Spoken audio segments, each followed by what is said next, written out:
Hi everyone! So I just want to share my thoughts dito sa The Face Shop Water Tint, which is in cherry case. So ito yung itsura niya. Ayan. So I do not do reviews talaga when it comes to makeups. Pero since na-addict ako talaga sa kanya recently, that's why I wanted to share kung gaano kaaganda tong lip tint na ito. Okay? Kasi sobrang ganda niya talaga. So, just wanna share my thoughts. So, first of all, sobrang ganda ng shade niya. So, as you can see, ito siya. Ayan.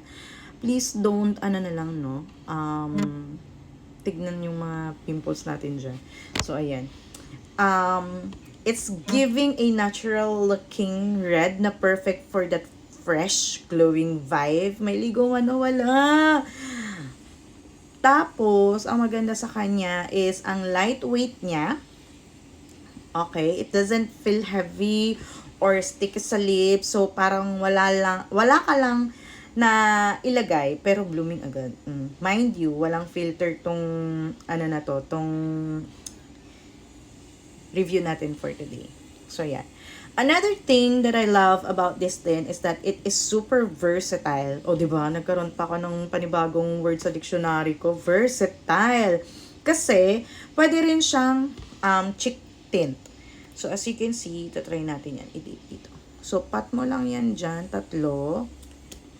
Bala kayo kung anong gusto nyo. 3, ganyan. Tapos, spread nyo lang yan evenly dito sa cheeks nyo. And, ayan. Diba? Sobrang para ka lang natural look lang talaga, no? Pak, sino ka dyan? 'Di ba?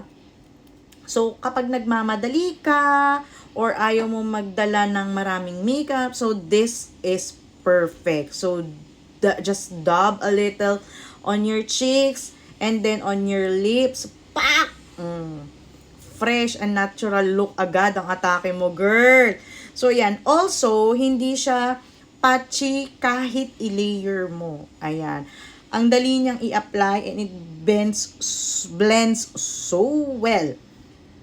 Okay? Ang finish niya sobrang natural. Parang you just came from a quick jog or may glow lang talaga. Ganon. 'Di ba? If you're into low maintenance makeup or yung mga multi-use products, this is definitely a must have. Sobrang sulit talaga. I recommend the Cherry Kiss shade, lalo na if you want that everyday just bitten look. Ayan. So, right now, I think they have a promo. So, naka-buy one, take one sila until December 31, 2024. So, I recommend you guys to buy na dun sa The Face Shop, no? So, I think any Face Shop branches naman, you can go. So, if you've tried it, let me know your thoughts. Pakilagay na lang po sa comment sections. Super love it.